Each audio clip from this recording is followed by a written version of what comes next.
Stargate Voyager. Hey everyone, welcome to the Stargate Voyager podcast. And in this episode, we're going to talk about the incredible Inca civilization. Now, the Inca Empire officially arose sometime in the early 13th century, and it included about 17 Inca rulers, and it lasted unofficially from about 1280 to 1533. However, I need to state that these first 8 Inca rulers are considered by many to be like legendary, mythological kings because of their existence is tied to mythology.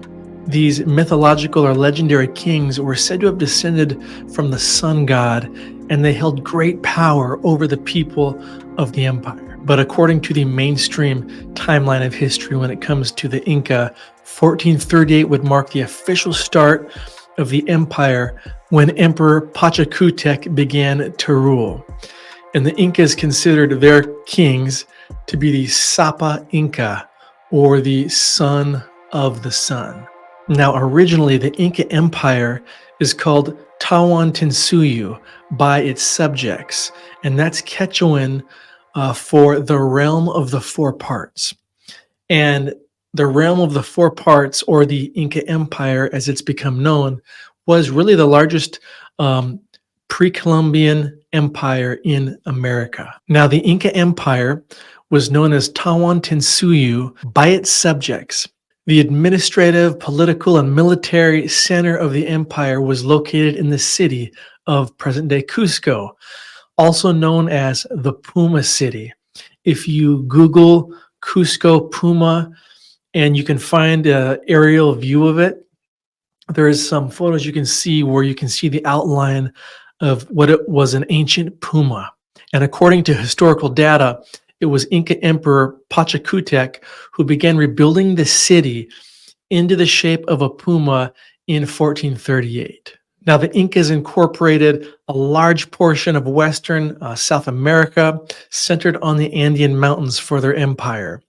And at its largest point, the empire joined modern-day Peru with what are now Western Ecuador, Western and South Central Bolivia, Northwest Argentina, and in the southwesternmost tip of Colombia, and a large portion of modern-day Chile. At its height, this empire ruled over 10 million plus subjects. Now, the Inca Empire was unique in that it lacked many of the features associated with civilizations in the old world. I found a quote from anthropologist Gordon McWane, who states that, quote, "The Incas were able to construct one of the greatest imperial states in human history without the use of the wheel, draft animals, knowledge of iron or steel, or even a system of writing." And later I'll go deeper into why I think the Inca were seemingly able to emerge out of nowhere and thrive like this.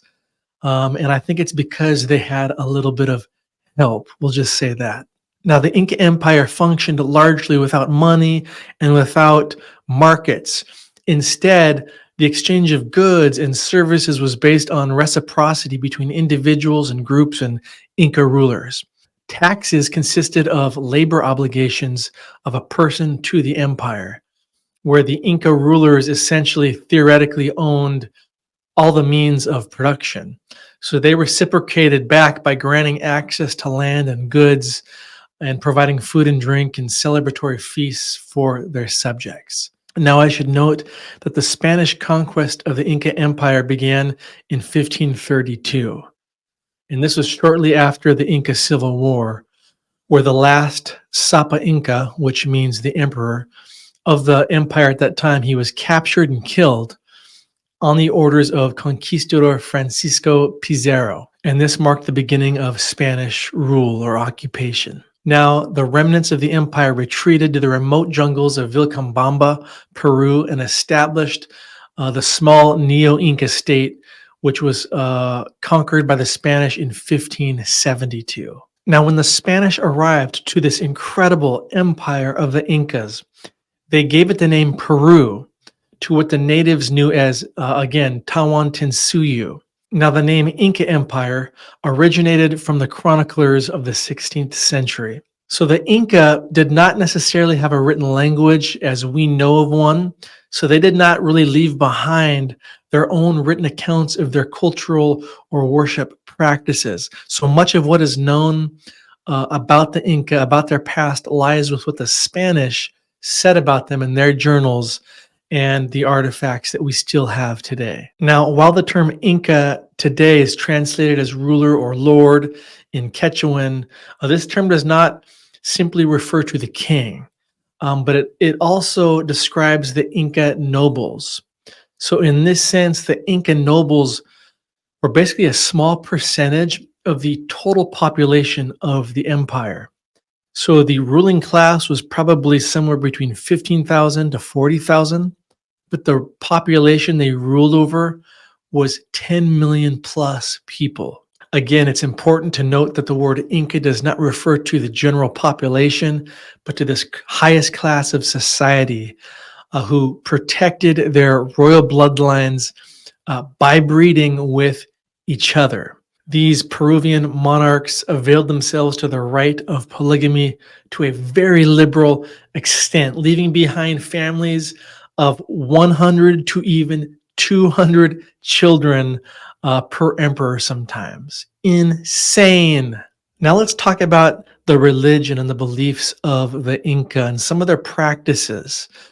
So the Inca and most other Central and South American cultures, such as the Maya, the Aztec, they worshipped these plumed serpent deities, or the feathered serpent. And this plumed serpent kind of first makes an appearance in the archaeological record like over 2,000 years ago in the heartland of the Olmec civilization at a site known as La Venta in the present-day state of Tabasco, Mexico. Here, archaeologists discovered a carving of a snake sporting a beak and a feathered crest. And under the Olmecs, La Venta flourished from 900 BC to somewhere between 300 to 200 BC. So they're credited, the Olmecs, as like the mother civilization in Mesoamerica. And these Olmecs likely spread their beliefs throughout the region, including their belief in this plumed serpent deity. This deity was known by the Aztecs as Quetzalcoatl, the feathered serpent or plumed serpent. That was one of the most important gods in ancient Mesoamerican pantheon. The Maya, for instance, referred to this same deity as Kukulkan, and to the Inca, he was called Viracocha, who they believed created all living things, whose name literally translates as sea foam.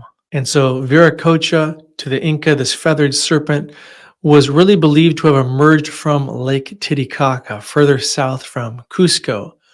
And so these plumed serpent deities were not just worshipped as distant gods, but it's important to note, were credited with the founding of the literal civilizations, the giving of secret knowledge, living even amongst the people and teaching them the occult sciences before then departing over the sea. And ancient legends and oral traditions even talk about how these deities manifested as tall, bearded white men with blue eyes. Now, as Timothy Alberino pointed out on an interview I did with him not too long ago, there's like 3 tiers of the Viracochas when it comes to the ancient Andean legends. Number 1, there's Viracocha, the supreme creator deity of the Inca, who is said to have destroyed the evil giants with a flood. It's very interesting when you get into the ancient legends of the Andes and the Inca, how much the biblical narrative of the flood resembles what the Inca legends are of Viracocha and floods and giants.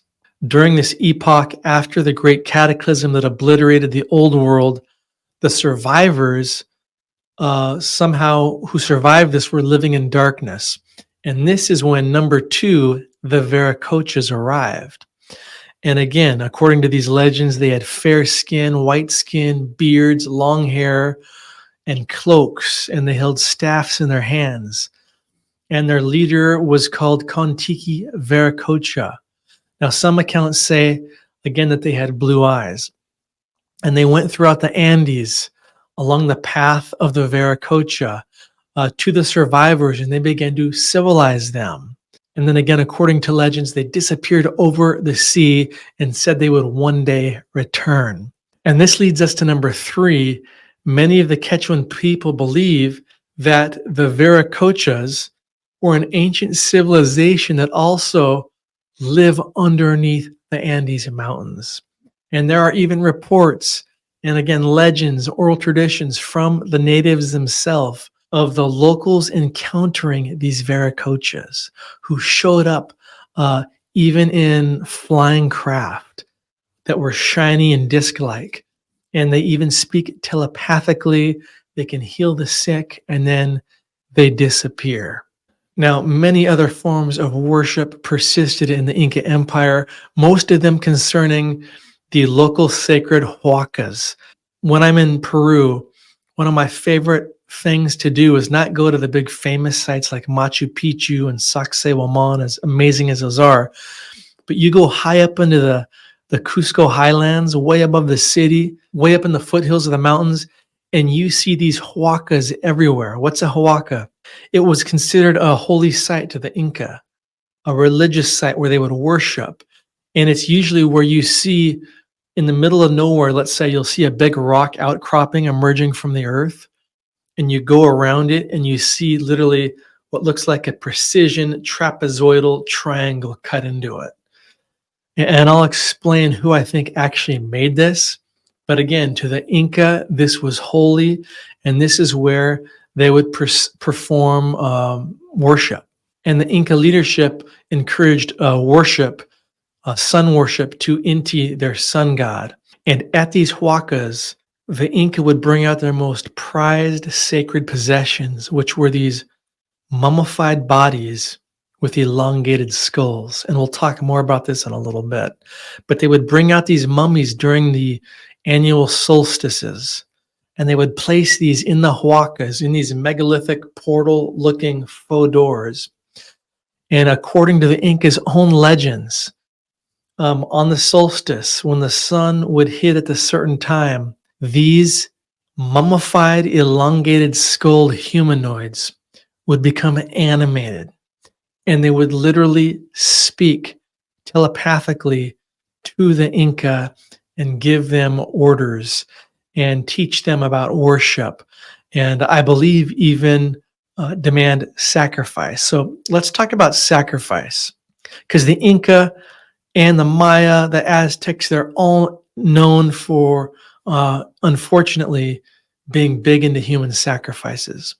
So when an Inca emperor died, a massive quantity of his riches, his jewels, was buried with him. And sadly, a number of his attendants, favorite concubines, amounting, sometimes it is said, get this, to 1,000 people who were buried in his tomb with him. Now, it is said that as many as 4,000 servants, court officials, and concubines were killed upon the death of Inca Huayna Capac in 1527. Now, the Incas performed child sacrifice around, again, their important events, such as the death of a Sapa Inca, which means emperor, or during a famine and stuff like that. Now let's talk a little bit more about the deeper origins of the Inca. Where did they really come from? Now, I should note that the Inca Empire was preceded by 2 large-scale empires that we for sure know about in the Andes. One was the Tiwanaku civilization. The mainstream timeline on this is that they ruled from 300 to 1100 AD, and this was near Lake Titicaca at sites such as Tiwanaku and Pumapunku, although I believe somebody way predated them there. And then there was the Wari culture, and they dwelt around 600 to 1100 AD, and this was near the Peruvian site of Ayacucho.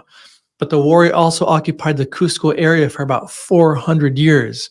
So it's important to note that many of the characteristics of the Inca Empire were derived from these other Andean cultures. And to these earlier civilizations may be owed many of the accomplishments credited to the Inca Empire. But what's more, author William Prescott, who wrote one of the most important books about the conquest of Peru in the 1800s, called The Conquest of Peru, states this, quote, "We may reasonably conclude that there existed in the country a race advanced in civilization before the time of the Incas, and in conformity with nearly every tradition, we may derive this race from the neighborhood of Lake Titicaca, a conclusion strongly confirmed by the imposing architectural remains which still endure." So William Prescott, this guy who chronicled the entire conquest of Peru and deeply read all of these accounts by the Spanish chroniclers about the Inca, came to the conclusion that clearly the Inca found these megaliths in Peru, that the Inca came to Cusco and they chose it as their capital because of the foundations of these massive, multi-ton, megalithic marvels were strewn everywhere. And so the Inca built their dwellings on top of these megaliths. Now, while mainstream archaeology today will say that the Inca built everything you see in Peru, built the megaliths, again, many of the local natives who speak Quechuan and Amara will tell you that the megalithic constructions were built by a race of pre-Diluvians, basically by a race who existed before a worldwide flood in ages past, who existed before this great cataclysm, who had ancient knowledge and technology to build these incredible constructions. And again, many of the legends allude to this ancient race who existed before this great cataclysm to being giants. Now, to put a bow on this, I need to mention what's known as the legend of the Hanan Pacha, or the three worlds. And this was something that really sunk into my brain on my last trip to Peru this last October, when I really heard about this more in depth. So the legend of the Hanan Pacha describes three different worlds and or three different civilizations. So this legend is like 3D in nature. So number one, you have the Hanan Pacha, and this phrase stands for the first culture. This would be this first civilization with advanced technology that existed in prehistory, who came along and literally shaped the bedrocks and engineered the biggest cyclopean megaliths. Earlier, I mentioned these huacas that the Inca worshipped at all over the Inca highlands or all over the Cusco highlands.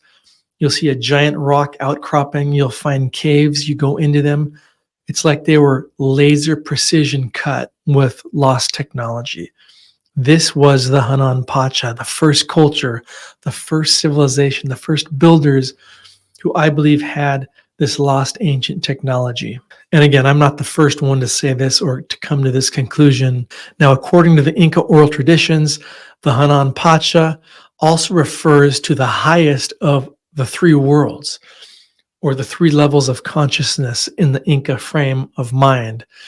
And the Hanan Pacha is represented by the condor. And you'll see the condor symbology all over the Andes, even at one of my favorite sites known as Ollantaytambo in the Sacred Valley there, not far from Machu Picchu. At this site, Ollantaytambo is what's known as the Temple of the Condor. And it's this area of this massive site where you see all these incredible megalithic walls and what looks like fountains. But shadowing all of this above literally is a massive condor that was shaped, carved out of the mountainous outcropping. It's like a gigantic condor that's 6 stories high. You literally see the beak, the eye, the head, the wings. Okay, let's talk about number 2 in this legend. They're called the Uran Pacha. This was the second culture that came along later after the first culture, the Hanan Pacha. And the Uran Pacha are thought to have engineered the smaller sized precision mortarless walls. I believe, according to this legend, the Uran Pacha, they didn't have the complete knowledge like the Hanan Pacha did, but they had fragments of the knowledge and maybe even some tools and some of the advanced technology that allowed them to keep building mortarless constructions, but not on the massive scale that the Hanan Pacha could.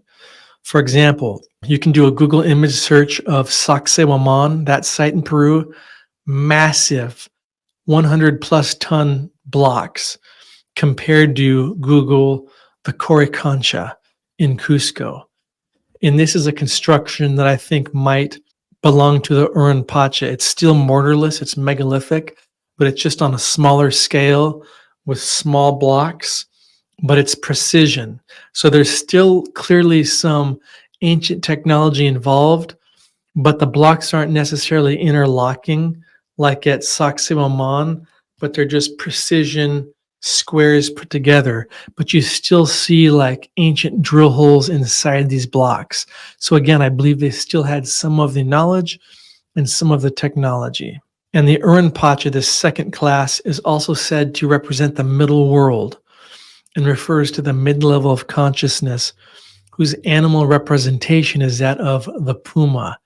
And again, you see the puma embedded everywhere, from the city of Cusco, literally in the shape of a puma, to even in different walls, you'll see pumas, an entire puma body. You'll see puma paws hidden in these blocks.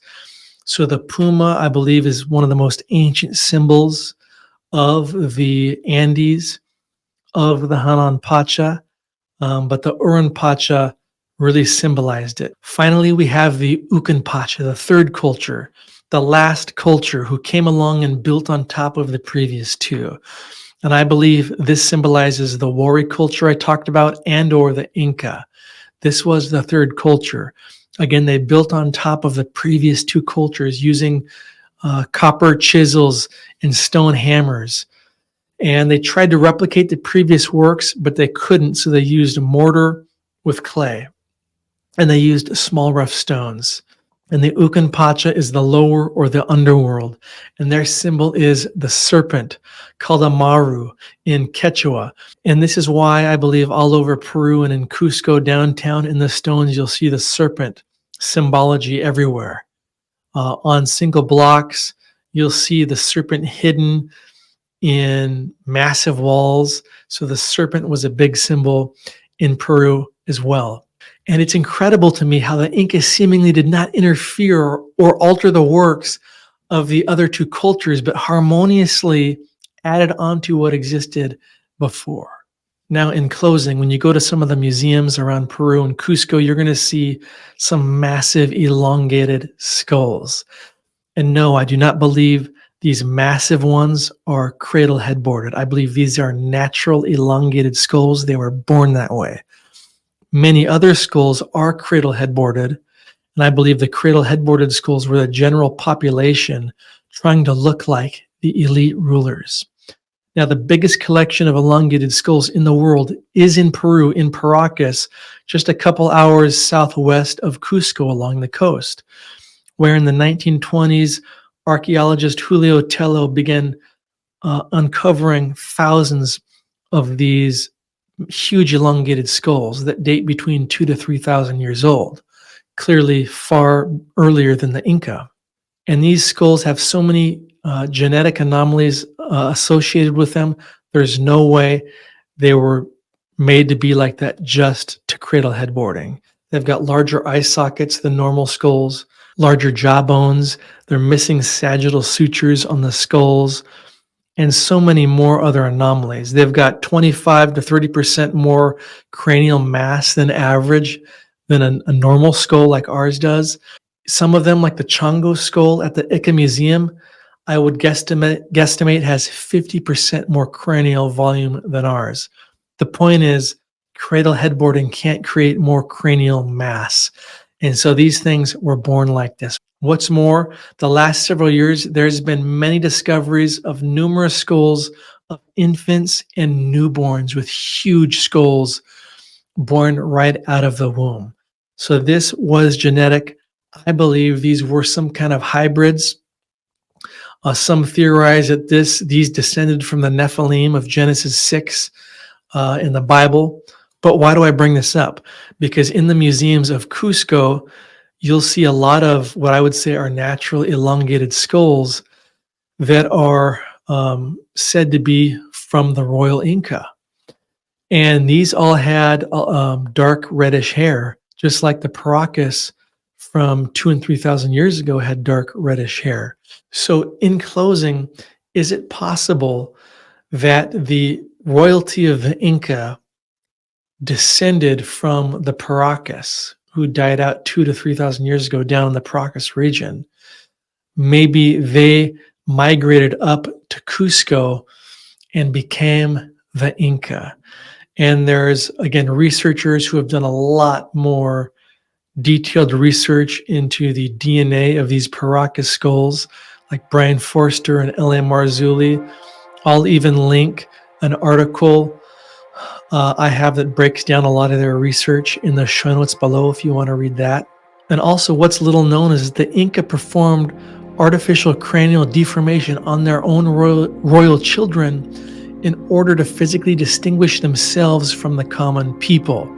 So as stated earlier, some of them appear to have this dark red hair.